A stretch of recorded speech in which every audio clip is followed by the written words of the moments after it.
Lately, I've been thinking about something that I think a lot of business owners are feeling these days.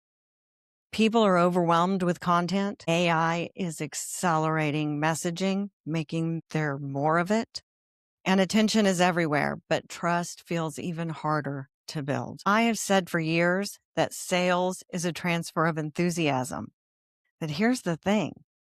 Enthusiasm only works when trust is present.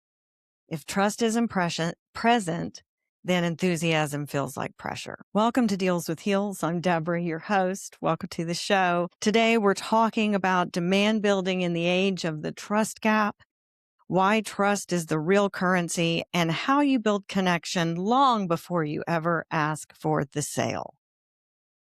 So you've heard me talking about demand. What is demand building? Demand is just like supply and demand. Demand is the people that want your product, right? The desire. That's what it is. It isn't promotion. It's preparation. So when you or your salespeople are out getting ready to meet with a client, what do you want that client to know, to have familiarity with before they even start the sales call? That is where demand building lives. It's preparation for that moment that you get to be in front of your potential client. It isn't branding. Branding's a buzzword these days, and branding is a part of demand building, but it's not the same thing. I like to talk about farming when I talk about marketing because it's very similar, and it's a great way to illustrate how demand building works. When you're a farmer, you don't just plant one crop in one row and expect everything to grow from that one place. It doesn't work that way. All of the different crops have their own space. They all need different amounts of sunlight. They need different amounts of water. They need different types of fertilizer to grow, and they harvest at different times of the year. And your clients and potential clients are just like those crops. Everything you do before you harvest is demand building. So if you think about it in those terms, what do I have to do to grow my relationship and my connection with this person or this group of prospects, even if it's through regular media, in order to build trust and build demand? What do I want them to have before I walk in that meeting? So demand building really sets us up for success when it comes time to sell our products or services, which is really important. I also want to talk about timing because you don't harvest the day you plant. Demand building takes time. It takes time to build momentum, and it takes time to make that connection. So one of the things that is required is a little bit of patience and a little bit of nurturing. So it gives people time to trust you. And different buying personalities trust at different levels.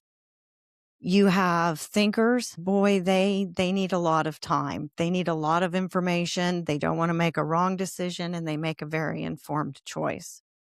You have emotional buyers who it has to hit them in that soft spot and make them feel emotional to want to buy. That's something that can't happen quickly either. And you have skeptics. Well, they're skeptical, but they're also very bottom line. So facts sell, and a good deal with a skeptic can sell. And the one that we see the most and that we sell to the most are the headliners because they buy from the headlines. They don't need as much information. They trust more easily. And a lot of us end up in that space because that's the easy part, right? They like the headlines. It doesn't take as long to build trust with that group. So keeping that in mind when you're building your demand for your products and services is important. And it's important that you build it for you as the provider of choice for those services as well.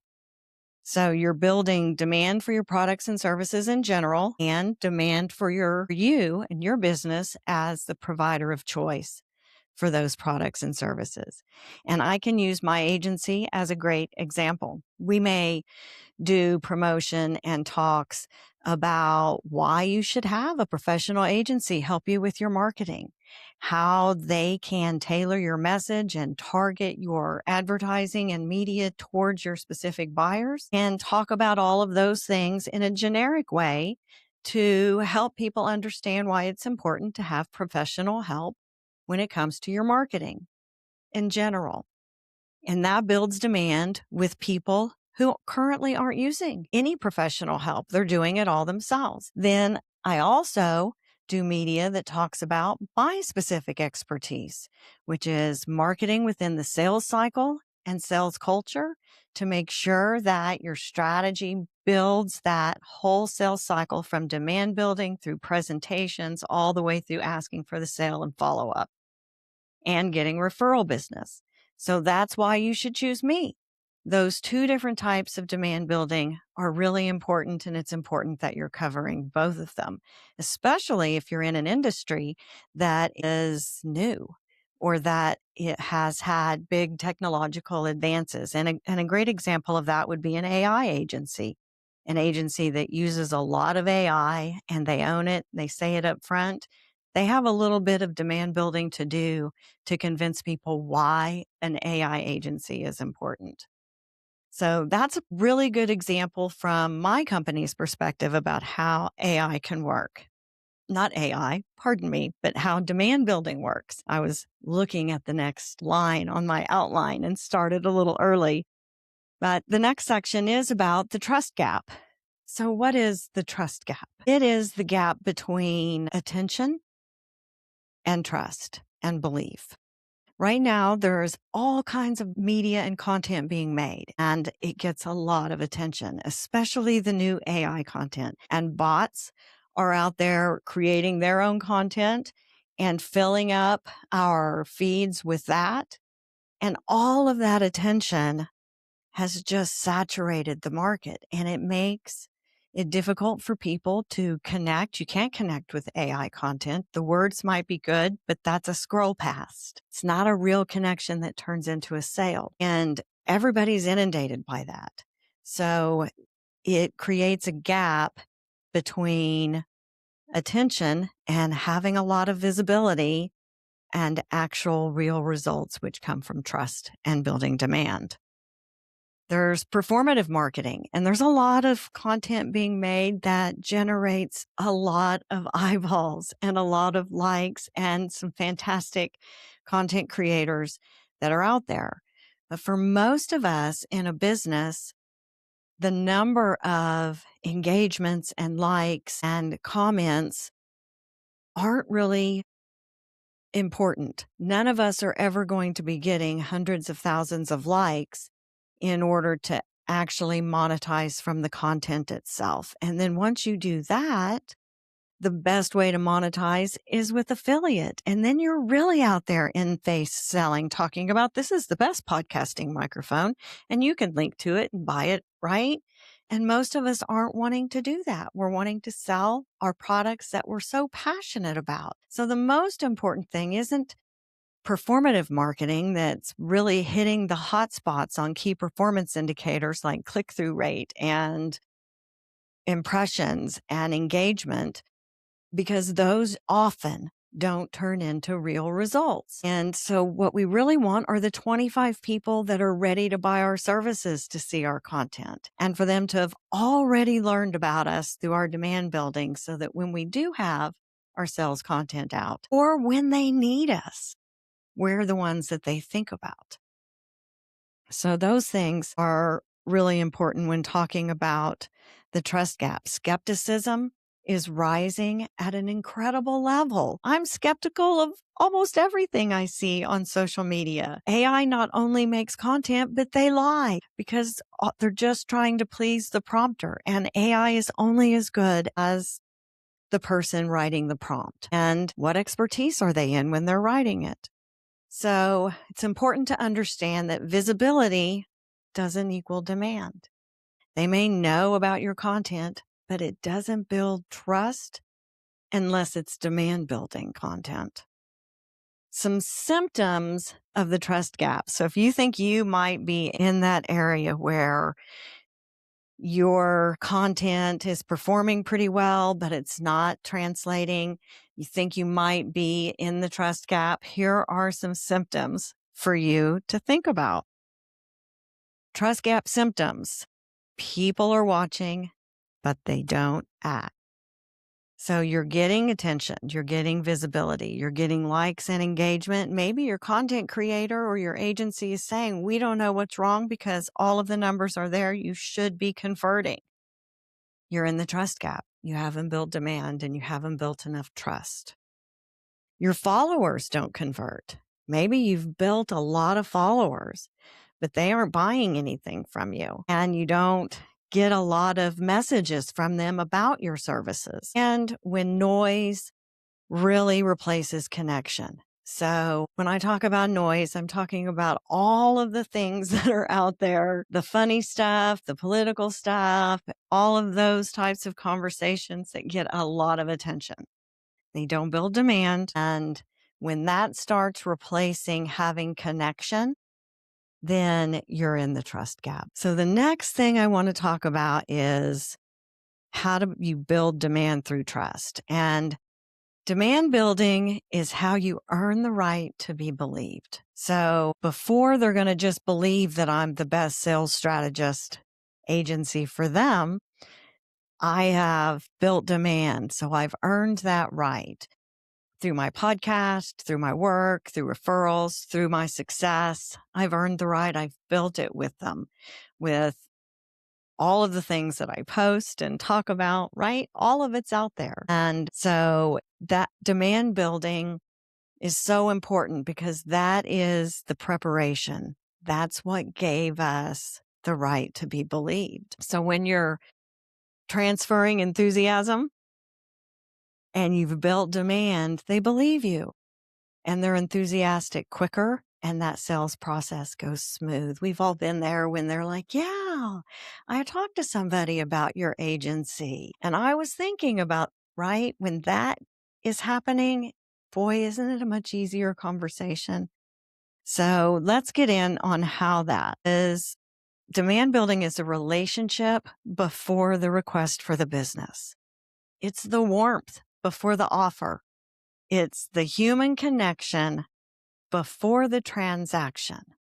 How did you connect with that person?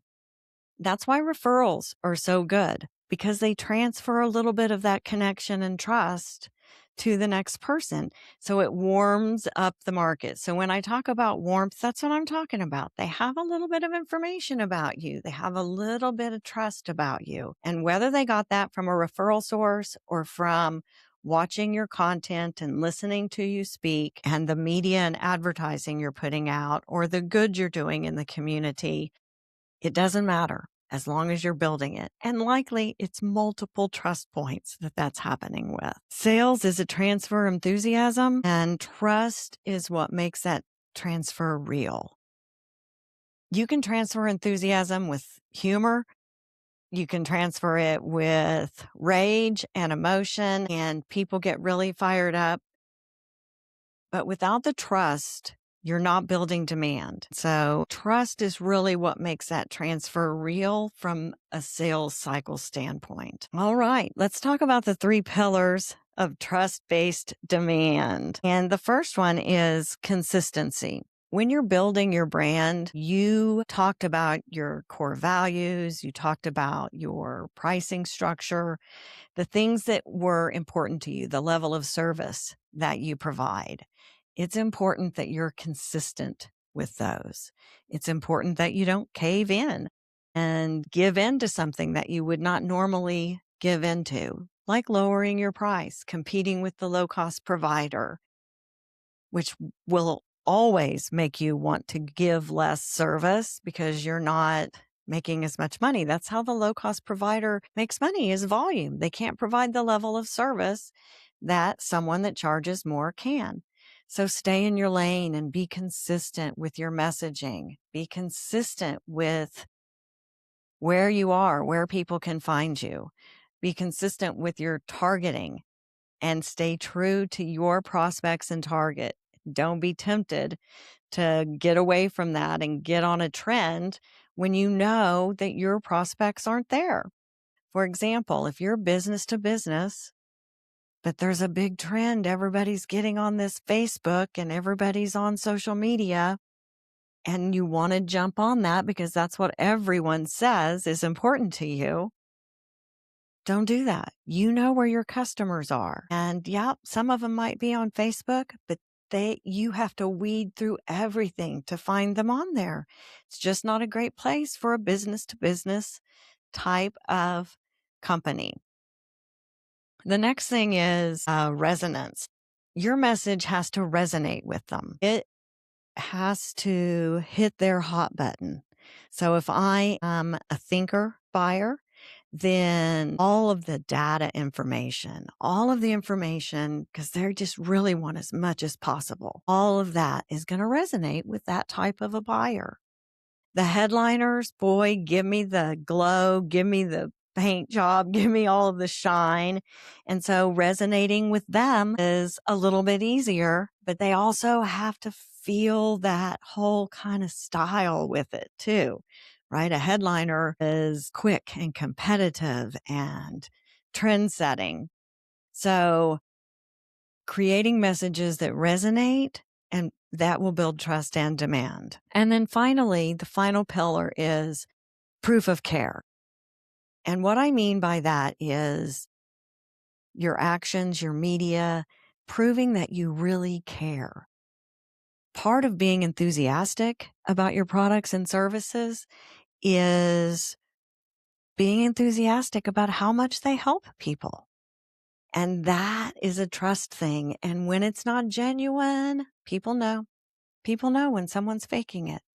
So it's important to have proof of care, to really care about it. And if you can't do that with the products and services that you're selling, then you need to take a step back and figure out why and get clear, get some real clarity on what you're doing. Because if you can't feel that internally, you sure can't transfer it to another person. So proof of care is essential in building demand. So those three pillars, consistency, resonance, and proof of care, will help you build demand for your products and services and for you as provider. Demand is built when people feel safe enough to want more. They have to feel safe enough to even ask for more because they're so scared about high pressure sales that they have to feel safe. And that happens with connection. So that is what demand building is. I want to give you some takeaways, some actions that you can take that will help you start building demand in your future content and in person. And the first one is stop chasing visibility for visibility's sake. Stop chasing virality. Start building familiarity. Get to know. Talk about feelings, how your products and services help people and make people feel. That is a great first step to get you onto demand building. The other thing is to speak to the moment before the purchase. Like we talked about earlier, if you are walking into a sales call, what do you want that potential client to know and be familiar with before you start talking? What would make it easier? What would make the conversation flow? And to build demand, you're speaking to all of that. So if I could have everybody know this before I talk to them, that is demand building. And when I first started in corporate marketing, we did a lot of demand building, warming up that market for our sales team. And then we hit the offer and harvested those sales, and it made it easier for our sales department. And then finally, let trust compound. Give it time. Be patient. Trust doesn't happen immediately. 3 of those 4 buying personalities need time, need content, need a little bit of information before they can really trust. So Give it a little bit of time and be patient. So, if this episode helped you realize that demand comes from trust and not noise, that's exactly what we build at Hexagon Media: human-centered marketing, real strategy, and sustainable growth. You can learn more about what I do at hexagonmedia.net. And if this episode resonated and you want something practical to take with you, I have a free resource called The Human Sales Playbook. It's all about building trust, connection, and demand in a way that feels real. And I will link to that and all of the other websites, our website, Hexagon Media's website, in the show notes. Check out the Human Sales Playbook. I worked really hard on it, and it will really help you build that trust in sales. Until next time, everyone, stand strong in your power, especially when it gets uncomfortable.